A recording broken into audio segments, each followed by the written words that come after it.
Thank you for purchasing this message. We sincerely believe that one word from God can change your entire life. It is our prayer that as you listen to this message, faith will rise in your heart, and with confidence you will possess the purpose that God has ordained for you.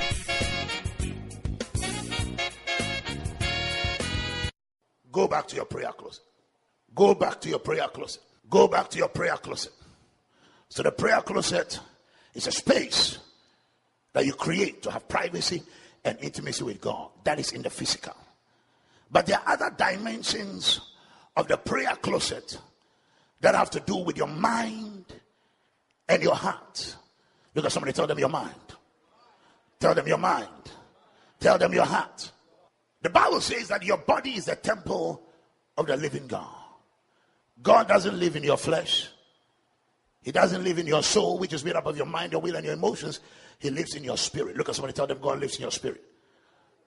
I'll get to that in a minute. Before the Spirit of God can move in anybody's life, their minds need to be changed. So the Spirit of God resides in your spirit. Your spirit has different functions. I'll talk about it in a minute. And your spirit tries to influence your mind so that your mind will be transformed and renewed and changed so that your body can yield to the things of the Spirit of God. If your mind is not transformed, if your mind is not renewed, if your mind is not changed, your will not move. And if your will is stubborn, then you cannot surrender to the things of God and to the things of the Spirit. And so you can be in a place where you can go to your prayer closet, and your prayer closet can be full of thorns and thistles and all kinds of nasty things, because the condition or the state of your heart is in a terrible place. I'm going to explain. Go with me to Jeremiah chapter number 4. I want to read from verse 2. Jeremiah chapter 4. I'm speaking today about the prayer closet, and I'm speaking under the theme of supernatural prayer. The book of Jeremiah. I want you to turn please to chapter 4 of Jeremiah, and I want to read from verse 3. For thus saith the Lord to the men of Judah and Jerusalem, break up your fallow ground and sow not among thorns. Circumcise yourselves to the Lord and take away the foreskins of your heart, ye men of Judah and inhabitants of Jerusalem, lest my fury come forth like fire and burn that none can quench it because of the evil of your doings. God said, break up your fallow ground. Say fallow ground. Talk to me, say fallow ground. A fallow ground is an untilled land. It's yours, but it's not cultivated. It's yours, but there's no wall around it. It's yours, but there's no fence. It's yours, but there are weeds and thorns and thistles. And today in many nations, if you have a land and you're not building on the land, if you have a farmland and you're not planting anything on it, it's a matter of time that thieves come and steal your land, or the nation takes the land back from you, because maybe the area has been developed and it's only your land that has not been cultivated. In many of our lives, our spiritual lands are uncultivated. Our hearts have thorns on them. And when you study from the parable of the sower, the Bible says a sower went forth to sow. Some of the seed fell on barren ground by the wayside. Some of the seed fell on stony ground. Some of the seed fell amidst thorns. So 3/4 of the seed that were sown were unproductive or unfruitful. And so the last portion fell on good ground. And the disciples went to Jesus to ask for the interpretation of the parable. And he asked them, so you also don't know this parable? You don't understand this parable? He said that the ground that is a wayside is the hearts of men who receive the word carelessly. There's a way to receive the word. The Bible says that you need to receive the word of God with meekness and humility.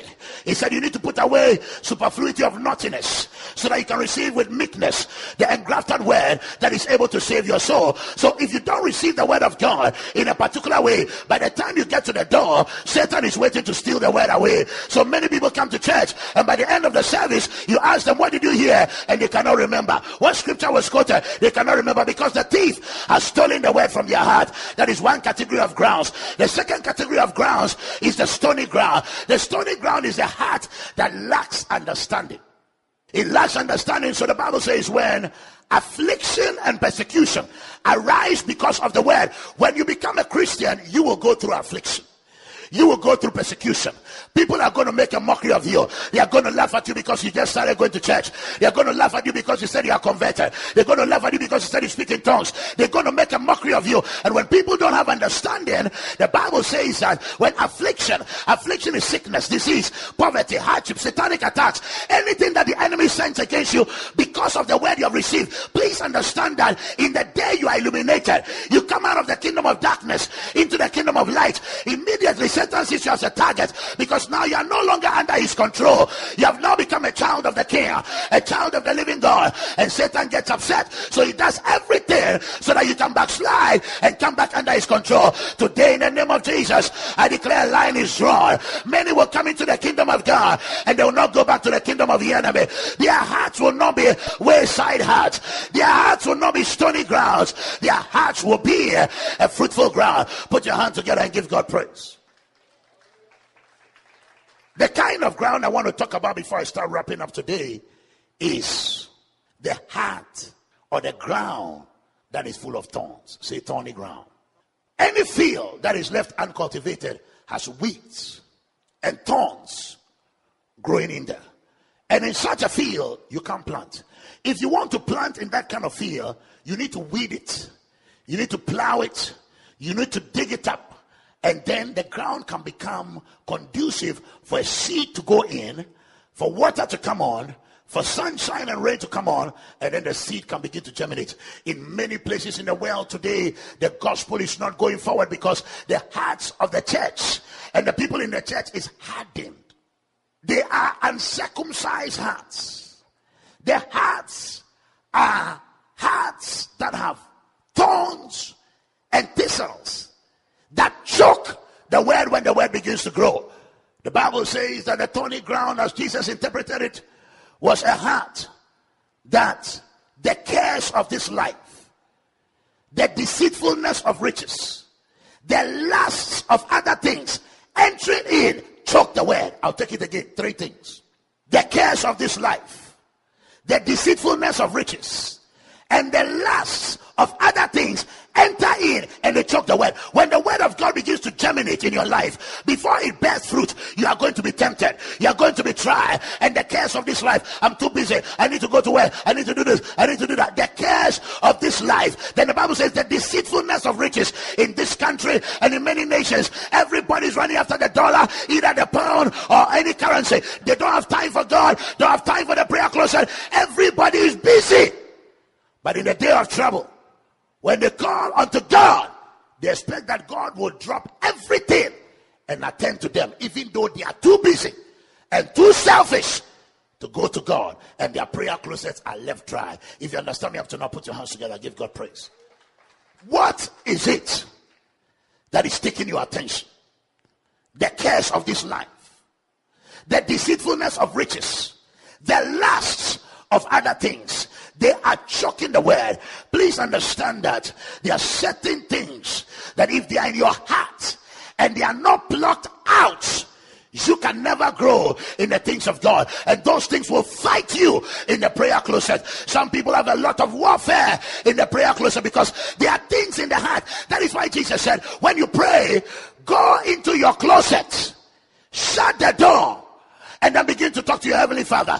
When you go into your heart, the things in your heart, the things in your life, if they are not right in the sight of God and you don't pluck them out, your prayers will be unanswered, because those things will wrestle against you. Those things will confuse you. Those things will mess you up. You need to plow your hardened heart. You need to go inside your heart and find out, what kind of heart do I have? What kind of spirit do I have? Is it a disobedient heart? Is it a backsliding heart? Is it a stony heart? Is it a stubborn heart? What kind of heart is it? Is it an erring heart? A deceitful heart? There are 20 different heart conditions, and I'm not going to talk about them, the evil heart conditions. If you get power for multiple breakthroughs, they are all in power for multiple breakthroughs. I can't get in them. What is going on in your heart? Your heart is your prayer closet, and you have to go in there first, because prayer starts from the heart.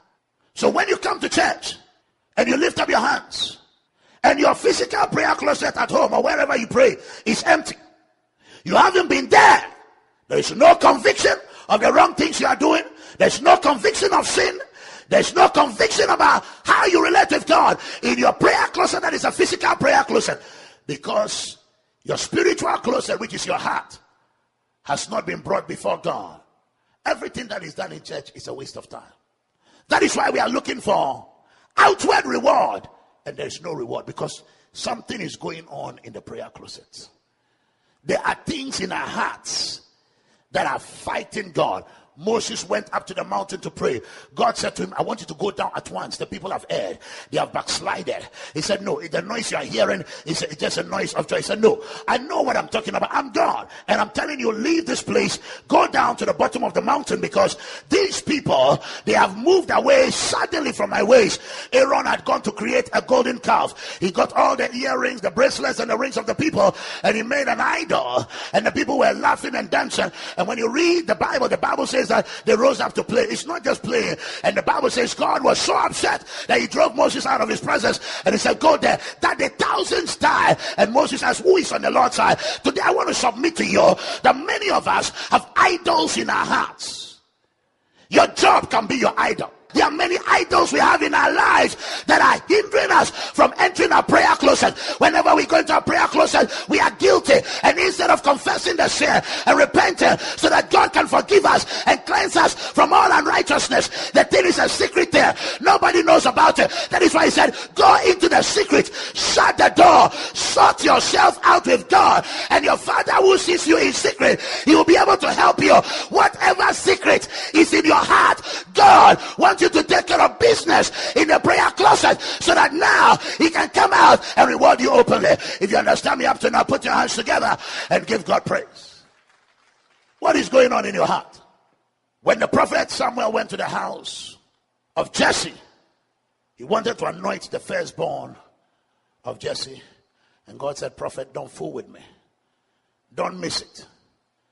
God does not look at the outward countenance, but God looks on the heart. He said, God is not a man, and God does not see as man sees. Look at somebody and tell them, God does not see as man sees. God uses X-ray lenses. So when he's watching, because he's a spirit, and he wants those who worship him to worship him in spirit, the first thing he looks out for is the condition of your spirit, not your flesh. The anointing does not come on the flesh, on the spirit. So God looks at the condition of your heart first. Look at someone, say the heart first. Prayer does not come from the mind. Prayer starts from the heart of man. Because the heart of man is that part of man that relates to God. I'll explain it to you. The body is world conscious, and that is what we relate with the world. We are affected by the world, and the world is affected by us. That is our external being, the body. Then the mind is affected by the psychological or the mental world, and we are affected and influenced by the psychological and mental world, and we are affected and influenced the mind, the will, the soul, the emotions. The soul is made up of the mind, will, and emotions, and all of those things are feelings, and all of those things have a world they relate to. The world that the body relates to is different from the world that the senses and the emotions relate to. And then the spirit of man, because man is a tripartite being, spirit, soul, and body. The body relates to the world, the soul relates, and the senses relates to the personality, our behavior, and our attitudes, our emotions. All of those things, they relate to another world. And then the spirit is what relates to God and fights the devil. And so when God wants to look at the condition of your life, the first place he goes to is your heart or your spirit man, and that is where he looks at. Prayer comes from the heart. The Bible says that the eyes of the Lord move to and fro, that he may present himself strong and mighty, on behalf of whose heart is upright in his sight. So there is a condition of the heart that is known as an upright heart, is known as a willing heart, is known as an obedient heart, is known as a surrendered heart. So there are different conditions of the heart, and if your heart condition is right in the sight of God, when you lift up prayer from that kind of heart, the prayer is answered. The church is struggling today with unanswered prayers because we have not gone to the prayer closet. I'm not talking only about the physical prayer closet, which has been neglected because we are busy, but right now I'm going into the spiritual prayer closet, which is your heart. Are you being attacked by the cares of this world? Is it taking you away from God? Is it the deceitfulness of riches? Is it the lust of other things? Entering in, choking the word of God. What is it? Is it the devil? What is it that is sitting in your heart that God cannot reach you and get through to you? The day those idols will be overthrown. An idol is anything you pay obeisance to. You worship, you adore, you give reverence and time to. And many things have taken our time and our attention more than the Most High God. And one of the things that God warned Israel, he said, thou shalt not bow down yourself to anything, any graven image. He said, whether it's things on the earth or under the sea or whatever image it is, trees or stones, do not bow down to them. Today we don't bow down to trees, we don't bow down to stones, but we bow down to our jobs, we bow down to kinds of relationships, we bow down to all kinds of things that hinder us from serving the true and the living God and from spending time with God. An idol is something that you love. Please understand that when it comes to God and it comes to your heart, it's a love affair. Look at somebody say it's a love affair.